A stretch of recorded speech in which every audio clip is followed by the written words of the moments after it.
en Araucanie.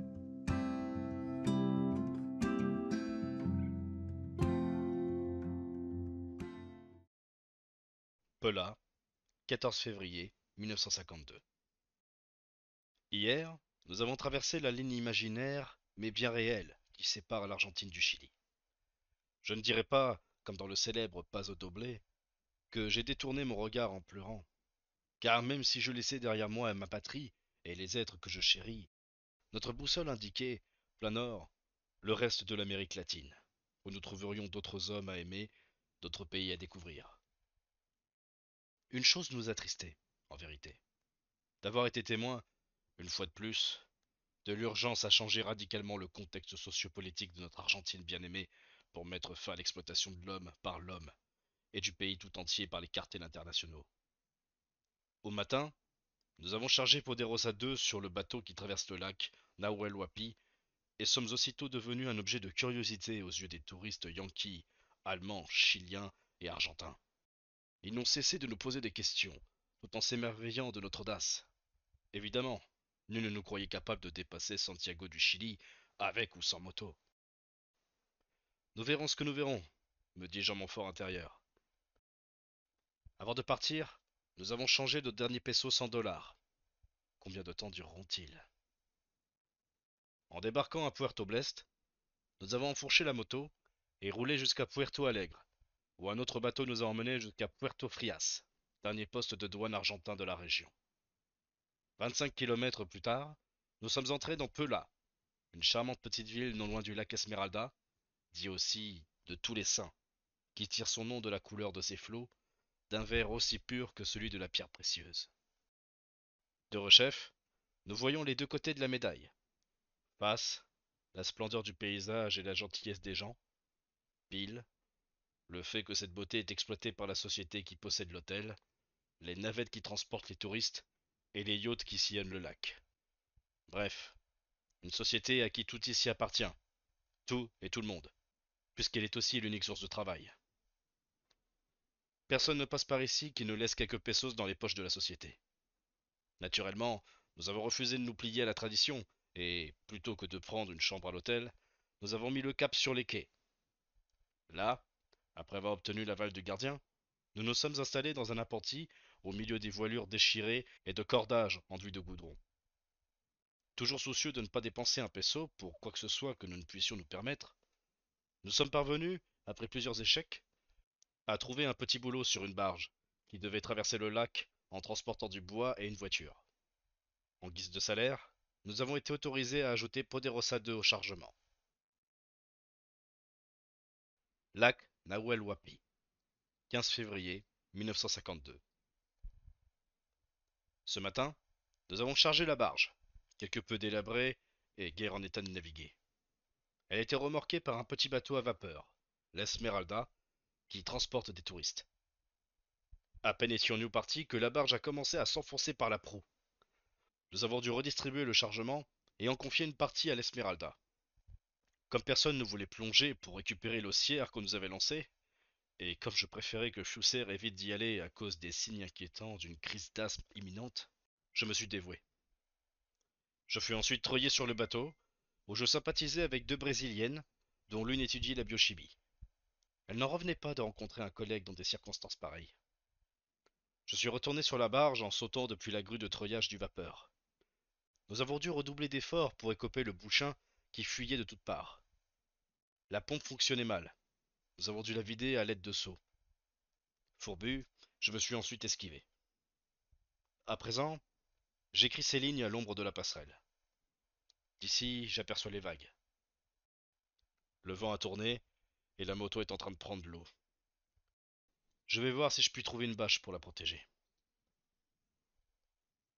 Lautaro, 21 février 1952. Nous sommes complètement coincés dans cette petite ville chilienne. Une sérieuse avarie technique nous démontre, une fois de plus, que nos chances de poursuivre le voyage avec Poderosa 2 s'amenuisent. À vrai dire, il fallait s'y attendre. Nous avons parcouru tout ce chemin dans des conditions très précaires. L'accumulateur s'est cassé à Ballesteros, à moins de 80 km de notre point de départ. Le frein arrière ne fonctionne quasiment plus depuis Bahia Bianca, et nous sommes obligés de nous servir du changement de vitesse pour freiner. Et comme depuis Ronin de Los Andes, le frein avant à son tour a donné des signes de faiblesse, cela revient à dire que nous nous sommes payés le luxe et que nous avons couru le risque de traverser la plus haute chaîne de montagnes du monde sans être équipés de freins. Mais reprenons le fil des événements depuis le 15 février. Après avoir protégé la moto, j'ai continué à écoper jusqu'à notre arrivée à Petrohue. Ensuite, nous nous sommes changés directement sur la barge. Pelao s'est même offert un bain. Puis nous sommes allés rendre visite aux deux Brésiliennes. J'ai emmené ma collègue sur la rive du lac. Après avoir parlé biochimie, nous nous sommes intéressés, d'un commun accord, à l'anatomie topographique. J'espère n'être pas arrivé jusqu'à l'embryologie. Le matin du 16, on nous proposa de conduire une camionnette jusqu'à Osorno. Ernesto devait prendre le volant, tandis que je le suivrais à moto. La route jusqu'à cette ville suit les rives du lac Llanquihue, au pied du volcan Osorno. La lave des dernières éruptions couvre des pans entiers de route, rendant la circulation dangereuse. Pendant les 2 ou 3 premiers kilomètres, le paysage est magnifique. Par endroits, la route est très étroite et totalement plongée dans l'ombre des arbres qui l'abordent. Le lac dépassé, le décor change du tout au tout. Des jardins maraîchers apparaissent, suivis de petites fermes où l'on cultive le blé, tâche bien sûr réservée à des fermes exploitées, tandis que les propriétaires vivent en parasites à Osorno ou Santiago. Parvenus à Osorno, nous avons erré du côté de la caserne de la police des frontières, avant d'atterrir dans une clinique appartenant à une compagnie d'assurance. L'administrateur qui nous a accueillis s'est montré tout à fait courtois et arrangeant, mais ses conceptions nous ont paru tellement infantiles et illogiques qu'à plusieurs reprises nous n'avons pu nous empêcher d'éclater de rire. Il a notamment tenté de nous convaincre que tous les pays en général, et le Chili en particulier, ont besoin d'être dirigés par un dictateur. Ses arguments étaient si incohérents et tirés par les cheveux, et ses tournures de phrases à ce point truffées d'expressions locales, qu'on l'aurait cru tout droit sorti d'une farce. Le seul aspect dangereux et sérieux de son discours était ce désir de dictature. Que représentent ici les fidèles du général Ibanez? Un désir fermement ancré dans son esprit, comme dans celui de beaucoup d'autres Chiliens. Ce genre de conviction, nous l'avons entendu dans chaque coin du pays où nous avons pu nous rendre jusqu'à présent. Seul Ibanez est capable de sauver le pays, mais nul n'a la moindre idée sur la façon de s'y prendre. Le peuple le considère comme une providence divine, et il est certain que nous verrons bientôt l'un de nos pays voisins sous le joug d'un régime dictatorial, dirigé par un homme dénué de l'intelligence d'un Péron.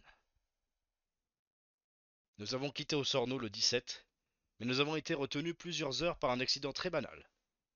La perte des vis qui maintenaient le carter. Poderosa 2 ne cache désormais plus rien de ses blessures et de ses cicatrices. Nous avons demandé refuge dans une petite estancia. Nous avons servi à nos hôtes l'histoire du phare cassé.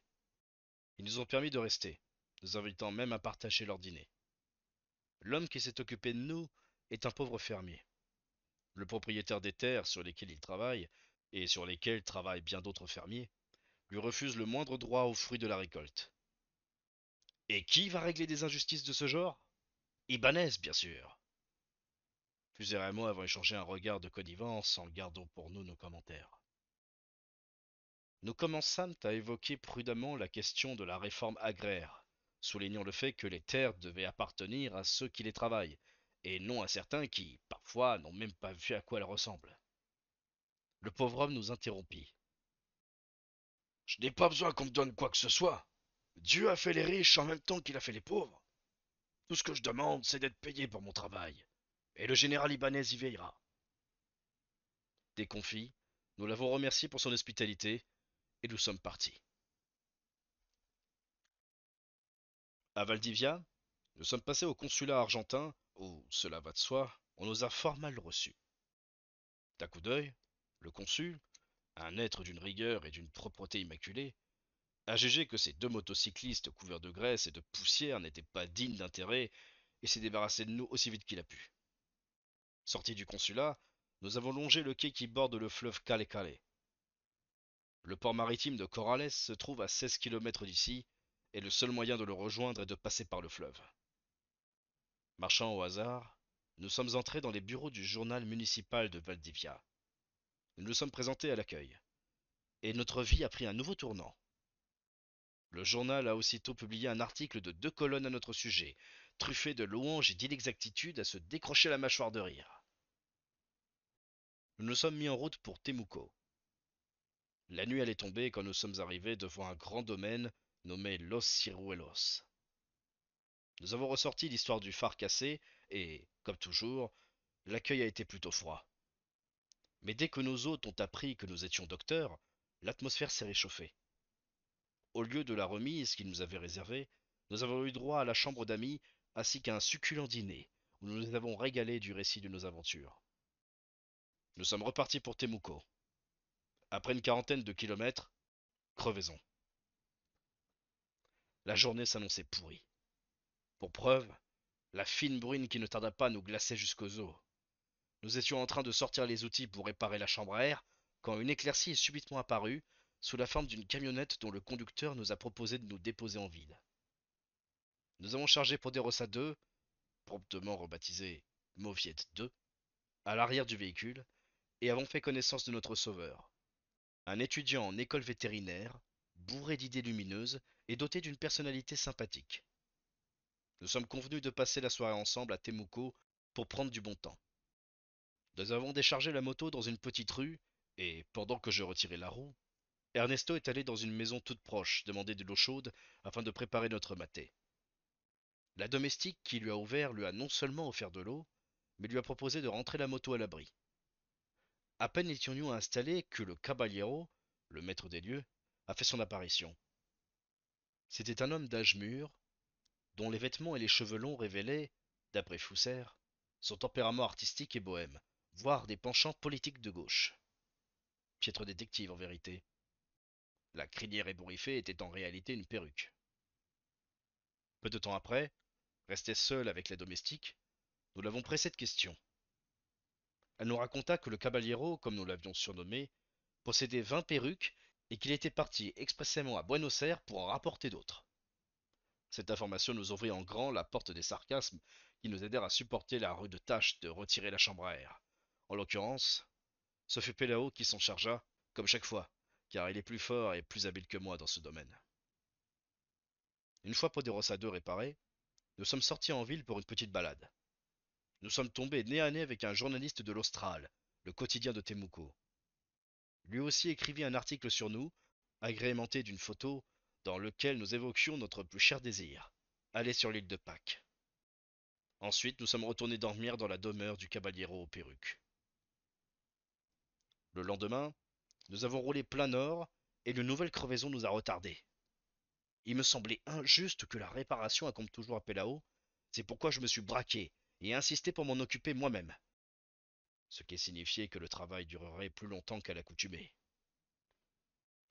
Le crépuscule était tombé, mais nous étions si impatients de continuer le voyage que nous avons roulé dans l'obscurité presque totale.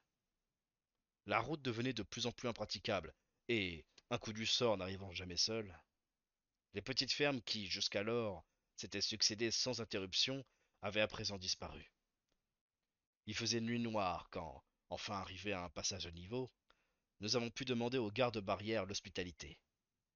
Il nous céda un coin de chambre.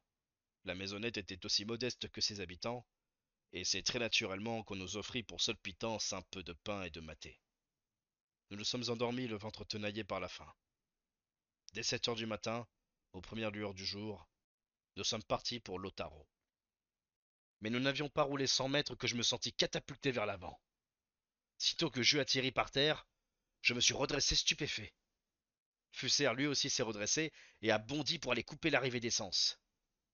Inspectant notre moto, nous avons découvert que la fourche avant s'était dessoudée et, plus grave, que le châssis en aluminium protégeant la boîte de vitesse était réduit en miettes.